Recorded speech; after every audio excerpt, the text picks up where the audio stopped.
Bapak, Ibu, Saudara-saudari, selamat hari Minggu. Salam sehat untuk kita semua. Sebelum kita mendengarkan dan merenungkan firman Tuhan, mari kita bersatu hati di dalam doa. Ya Allah, Engkaulah sumber pengharapan kami. Engkau menyediakan dan memelihara kehidupan kami. Di tengah situasi yang tidak mudah untuk kami jalani karena pandemi COVID-19 ini ya Tuhan, kami tetap mempercayai Engkau menyertai kami selalu. Kami juga memohon kepadamu Tuhan, kiranya melalui Roh Kudus-Mu sajalah yang dapat menggerakkan hati dan pikiran kami supaya kami dapat tetap berpegang kepada firman kebenaran-Mu. Melalui firman yang akan kami dengar dan baca, kiranya Engkau juga membimbing kami senantiasa. Juga bimbinglah hamba-Mu yang penuh dengan kelemahan ini, kiranya setiap kata yang disampaikan, kami percaya itu semua juga berkat dari hikmat Tuhan yang menuntun atas hamba-Mu ini. Terima kasih ya Tuhan. Inilah doa permohonan kami. Dalam nama Putra-Mu yang tunggal, Tuhan Yesus Kristus, kami berdoa. Amin. Pembacaan kita pada hari ini terambil dari Yeremia 17 ayat 5 sampai dengan 10. Saya akan membacakannya untuk kita sekalian. Beginilah firman Tuhan. Terkutuklah orang yang mengandalkan manusia, yang mengandalkan kekuatannya sendiri, dan yang hatinya menjauh daripada Tuhan. Ia akan seperti semak bulus di padang belantara, ia tidak akan mengalami datangnya keadaan baik. Ia akan tinggal di tanah angus, di padang gurun, di negeri padang asin yang tidak berpenduduk. Diberkatilah orang yang mengandalkan Tuhan, yang menaruh harapannya pada Tuhan. Ia akan seperti pohon yang ditanam di tepi air, yang merambatkan akar-akarnya ke tepi batang air, dan yang tidak mengalami datangnya panas terik, yang daunnya tetap hijau, yang tidak khawatir dalam tahun kering, dan yang tidak berhenti menghasilkan buah. Betapa liciknya hati, lebih licik daripada segala sesuatu. Hatinya sudah membatu, siapakah yang dapat mengetahuinya? Aku, Tuhan, yang menyelidiki hati, yang menguji batin, untuk memberi balasan kepada setiap orang yang setimpal dengan tingkah langkahnya, setimpal dengan hasil perbuatannya. Sedemikian jauh pembacaan kita. Berbahagialah setiap orang yang tidak hanya mendengar firman Tuhan, tetapi juga melakukannya di dalam kehidupannya. Haleluya.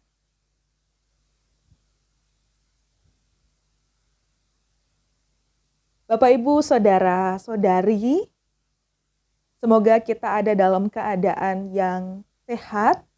Mungkin ada beberapa kita yang sedang menjalani isolasi mandiri, kiranya Tuhan juga tetap menguatkan.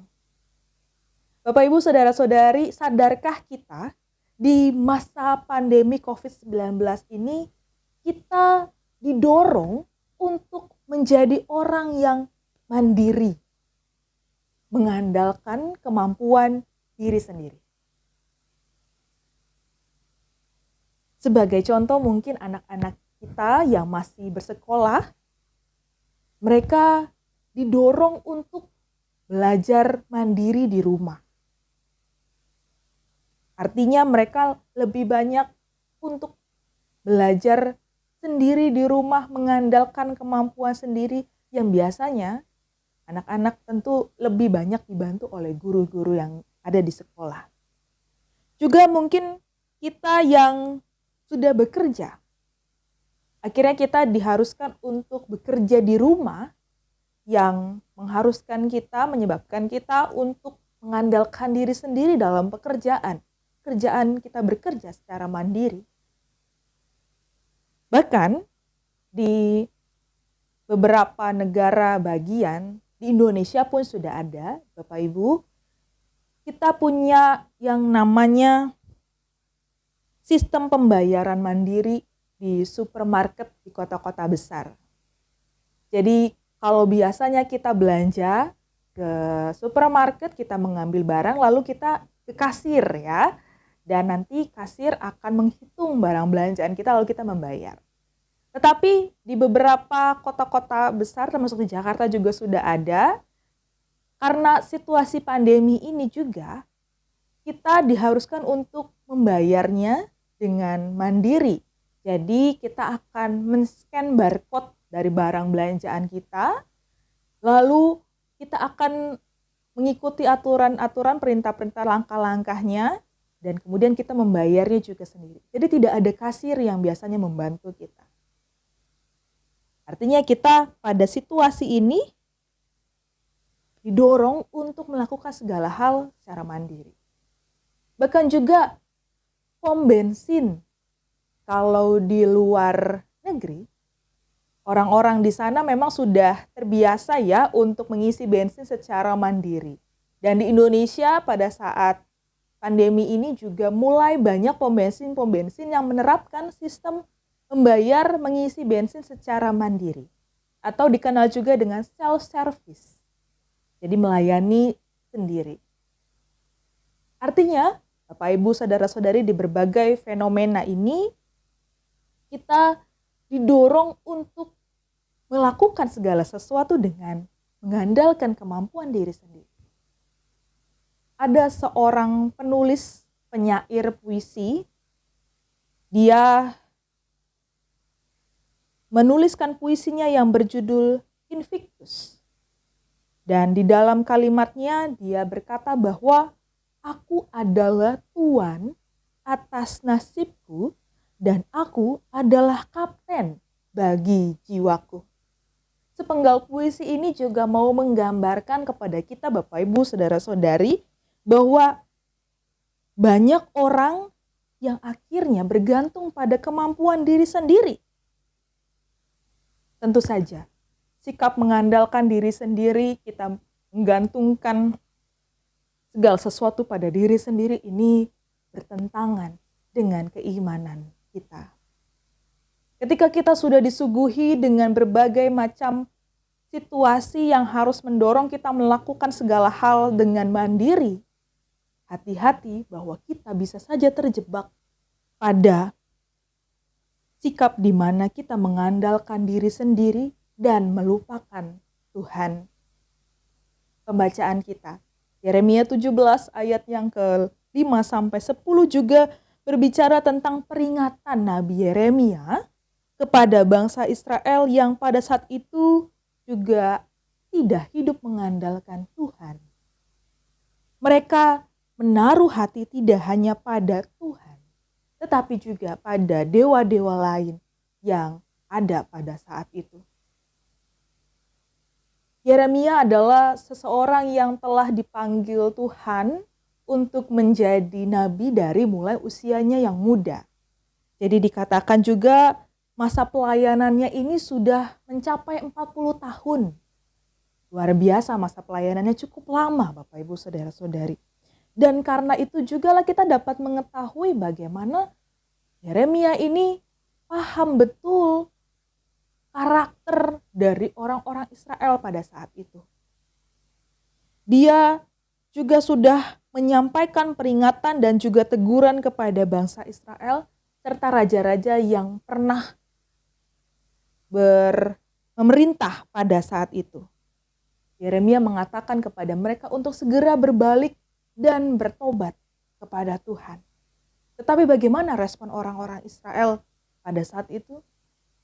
Mereka tidak mendengarkan nasihat dan teguran dari Nabi Yeremia. Karena itu Tuhan akhirnya menghukum bangsa Israel dengan menyerahkan mereka kepada Raja Nebukadnezar. Kita tahu bahwa sifat dari raja ini adalah sangat kejam, sangat bengis. Dan mereka akhirnya harus menjadi tawanan, menjadi budak bagi raja tersebut. Dalam peringatan-peringatan Nabi Yeremia, ayat yang kita baca ini berfokus kepada peringatan supaya mereka tidak menaruh harapan kepada yang lain selain Tuhan Allah itu sendiri. Orang-orang Israel pada saat itu memang mereka benar-benar menyembah Tuhan. Mereka menyembah Tuhan, mereka mempersembahkan korban bakaran kepada Tuhan. Tetapi di samping itu, bersamaan dengan itu, mereka juga menyembah dewa-dewa lain. Dan karena itulah Nabi Yeremia memperingati orang-orang Israel pada saat itu. Dikatakan jika kita baca ayatnya yang pertama sampai keempat, Nabi Yeremia sudah menggambarkan bagaimana kejahatan orang Israel itu sudah tertulis pada hati dan terukir menggunakan pena besi.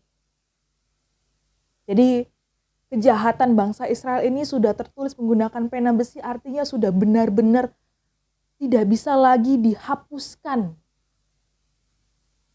Dan karena itulah orang-orang Israel akhirnya juga menyakiti hati Tuhan. Tuhan marah kepada orang-orang Israel. Juga pada ayatnya yang keempat, murka Tuhan itu seperti api yang menyala selama-lamanya. Murka Tuhan seperti api yang siap menghanguskan, siap membakar benda-benda di sekitarnya. Sedemikian keras ya Bapak Ibu Saudara-saudari Yeremia memperingati orang-orang Israel pada saat itu. Tetapi kembali orang-orang Israel tidak menghiraukan perkataan Nabi Yeremia. Juga pada ayatnya yang kelima dan 6, Yeremia kemudian menggambarkan bahwa orang-orang yang tidak mengandalkan Tuhan itu seperti kehidupan semak belukar di padang belantara yang gersang, semak yang kering batang-batangnya, semak yang tidak berdaun, yang gundul, dan tidak ada air di sekitarnya. Bapak Ibu Saudara, semak belukar ini adalah satu tanaman yang sebenarnya tanaman ini sangat mudah untuk tumbuh di daerah yang gersang. Yang sulit air pun semak belukar ini sangat mudah untuk tumbuh. Tetapi di sini Yeremia menggambarkan bahwa jika kehidupan orang-orang Israel pada saat itu tidak mengandalkan Tuhan, maka seperti semak belukar yang dikatakan juga akhirnya tidak bisa tumbuh lagi. Walaupun dia mempunyai sifat yang mudah tumbuh di mana saja. Artinya konsekuensi orang-orang yang tidak menaruh harapan pada Tuhan, maka hidupnya pun akan kering dan pada akhirnya pun bisa mati dalam keimanan. Akan tetapi kemudian di ayat yang selanjutnya dijelaskan sebaliknya. Mereka yang hidupnya mengandalkan dan berpengharapan kepada Tuhan, maka mereka akan hidup dalam pemeliharaannya. Digambarkan juga seperti tanaman yang tumbuh di tepi sungai dan akar-akarnya menjalar mengikuti aliran sungai. Dan karena itu tanaman tersebut akan berdaun lebat, akan hijau. Bahkan dikatakan juga bahwa meskipun ada musim kekeringan yang dilewati, tumbuhan itu akan tetap tumbuh dengan baik. Bahkan tumbuhan tersebut akan juga berbuah. Dalam kehidupan kita, jika kita menaruh pengharapan kepada Allah, maka hidup kita pun akan dipeliharanya, akan dijaminnya. Dan tentu saja ini bukan berarti ketika kehidupan kita dijamin dan dipelihara, kita tidak melalui berbagai pergumulan. Dikatakan tadi bahwa musim kering pun Tuhan memelihara. Artinya jika musim kering juga ada dalam kehidupan kita, kita mengalami segala pergumulan kehidupan, Tuhan tetap memelihara. Tuhan akan mengaliri tumbuhan, mengaliri kita, sehingga kita bisa tetap bertahan, bertumbuh, bahkan berbuah. Yeremia juga kemudian menyampaikan bahwa Tuhan menyelidiki hati setiap umatnya. Pada ayat yang ke-9 dan 10, katakan, betapa liciknya hati, lebih licik daripada segala sesuatu, hatinya sudah membatu. Siapakah yang dapat mengetahuinya? Aku, Tuhan, yang menyelidiki hati, yang menguji batin, untuk memberi balasan kepada setiap orang setimpal dengan tingkah langkahnya, setimpal dengan hasil perbuatannya. Bapak, Ibu, saudara-saudari, hati manusia itu sulit sekali diselami. Jangankan orang lain bisa menyelami hati manusia, bahkan diri kita sendiri pun terkadang juga sulit untuk menyelami hati diri kita sendiri. Mungkin saja kita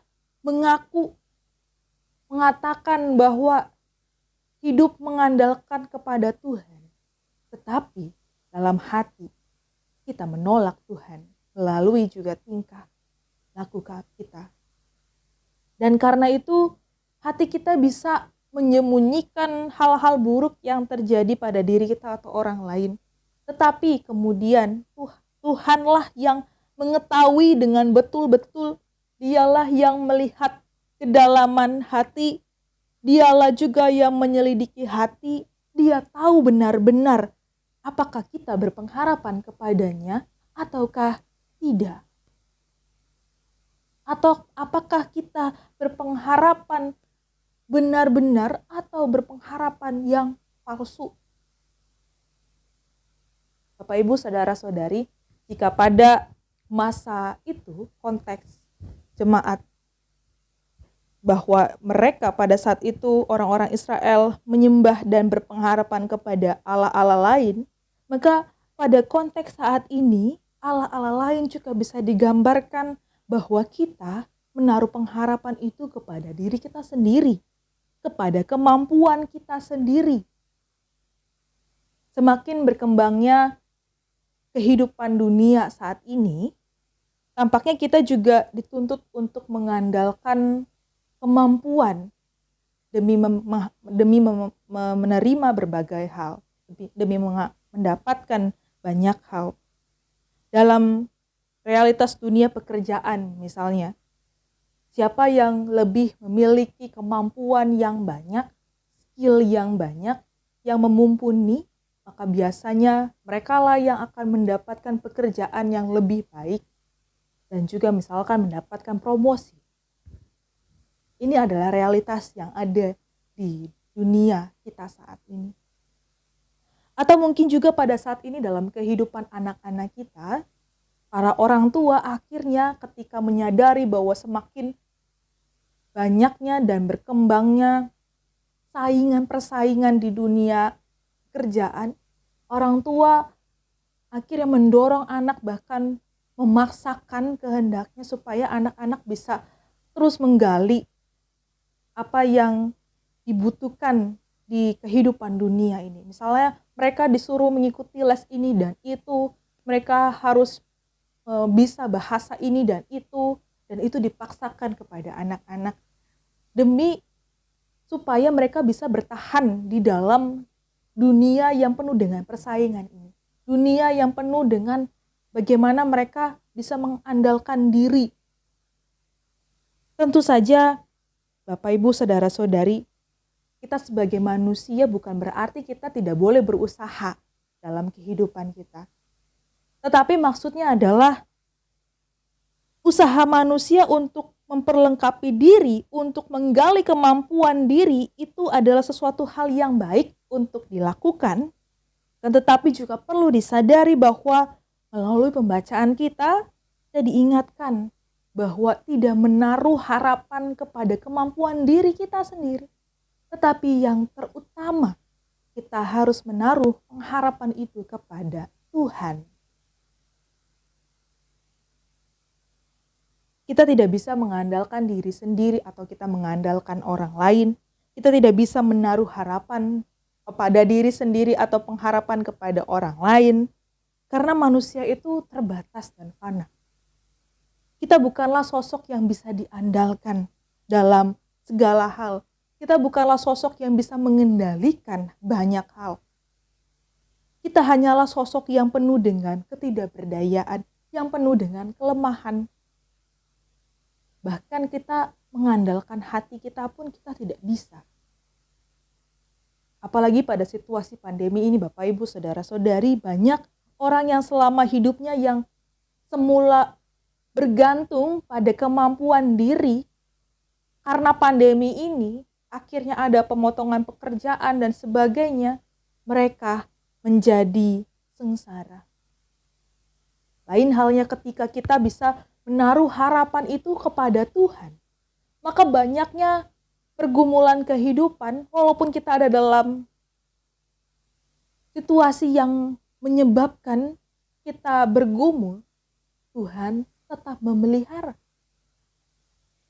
Maka dari itu, Bapak, Ibu, Saudara-saudari, marilah kita menaruh pengharapan dan mengandalkan kepada satu nama, yaitu Tuhan Allah yang berkuasa atas kehidupan kita. Di dalam Dialah kita dapat pemeliharaan yang berkelanjutan, yang tidak putus-putusnya, sama seperti tanaman yang tumbuh di sekitar air sungai, yang daunnya akan tetap tumbuh hijau, lebat, dan berbuah. Kiranya Tuhan menyertai kita selalu. Amin.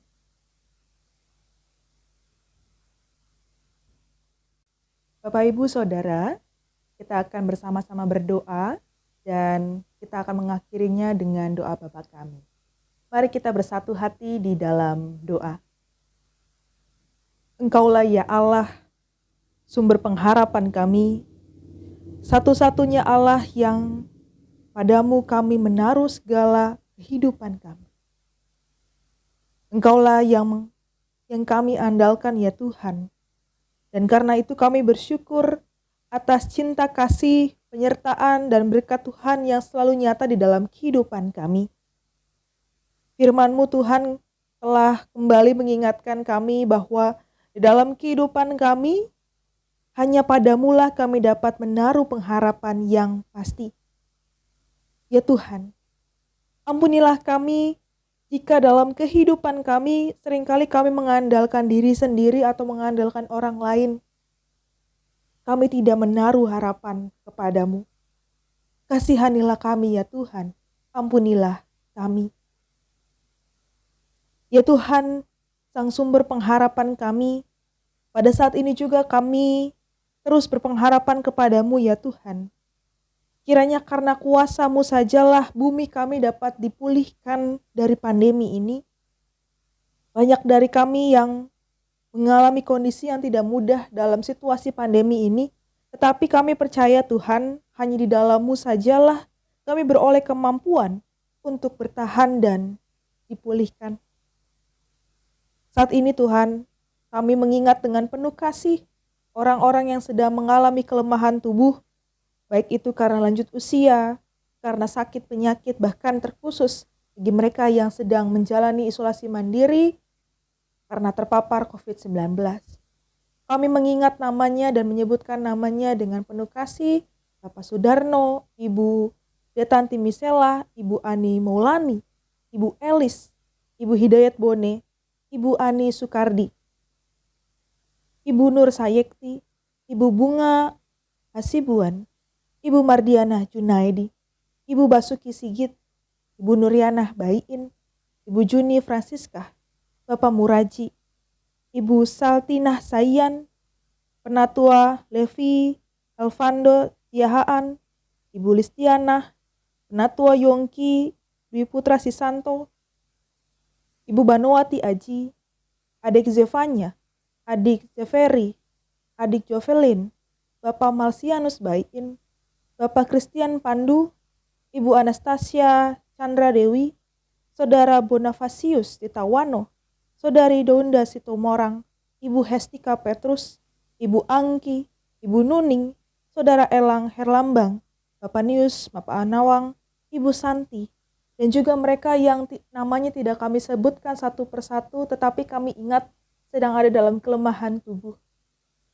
Tuhan, kiranya Engkaulah yang memulihkan, Tuhan yang memberikan kekuatan, kesabaran, pengharapan, serta kesembuhan yang seturut dengan ketetapan Tuhan. Berkatilah Tuhan segala usaha pengobatan yang dijalani, baik itu obat-obatan yang dikonsumsi, makanan.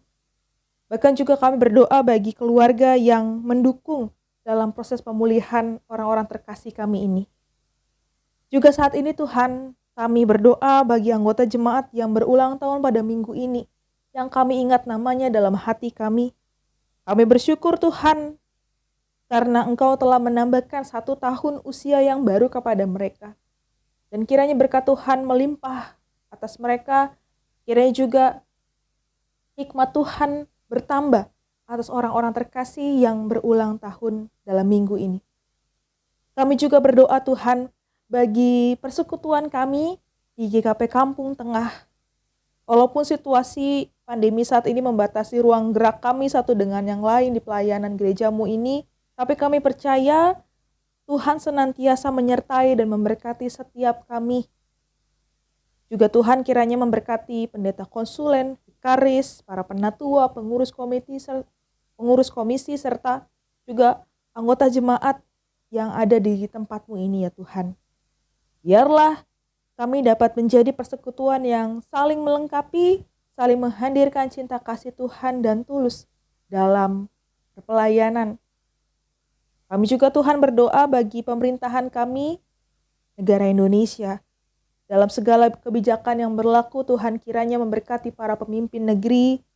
Hikmat Tuhan kiranya juga senantiasa menuntun mereka untuk menjalani segala keputusan.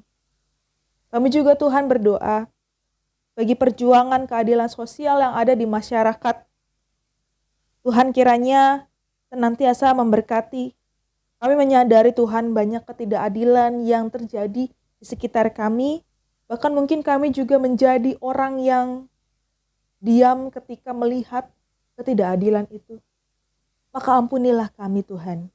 Ajarlah kami untuk menjadi pribadi-pribadi yang berani untuk menyuarakan keadilan di sekitar kami, yang mau mendukung segala bentuk keadilan yang ada di sekitar kami. Juga kami berdoa Tuhan bagi panitia pemilihan Majelis Sinode, pengawas perbendaharaan Sinode, dan penasehat Majelis Sinode tahun 2022-2027 yang pada saat ini sedang bekerja untuk mengatur setiap pelaksanaan tugasnya. Tuhan mampukanlah panitia untuk tetap berpegang kepada Tuhan, mengandalkan Tuhan, berpengharapan kepada Tuhan, sehingga dalam segala proses yang sedang dijalani itu semua mendapatkan kesejahteraan dan juga kelancaran. Juga Tuhan, kami berdoa untuk setiap kami anggota jemaat GKP Kampung Tengah. Kiranya dalam segala menjalani kehidupan kami tetap berpegang kepada Tuhan, mengandalkan Tuhan yang adalah satu-satunya Allah yang kami sembah. Tuhan, inilah doa permohonan kami. Inilah kami, dan kami akan mengakhiri doa ini dengan berdoa-doa Bapa kami. Bapa kami yang ada di sorga, dikuduskanlah namamu, datanglah kerajaanmu, jadilah kehendak-mu di bumi seperti di sorga. Berilah kami pada hari ini makanan kami yang secukupnya, dan ampunilah kami akan segala kesalahan kami, seperti kami juga mengampuni orang yang bersalah kepada kami. Dan janganlah membawa kami ke dalam pencobaan, tetapi lepaskanlah kami daripada yang jahat. Karena Engkau yang punya kerajaan dan kuasa dan kemuliaan sampai selama-lamanya. Amin. Bapak, Ibu, Saudara-saudari, kepada kita telah diberitakan apa yang baik, yaitu dengan menaruh harapan kepada Tuhan dan tidak pada diri sendiri, ataupun kepada orang lain. Maka sekarang, arahkanlah hati kepada Tuhan dan terimalah berkat darinya. Kasih Allah Bapa yang tercurah dalam keselamatan oleh Yesus Kristus dan persekutuan hidup damai sejahtera yang dibangun oleh Roh Kudus, kiranya melimpahi kita mulai dari sekarang sampai selama-lamanya. Amin. Selamat hari Minggu, Tuhan memberkati kita.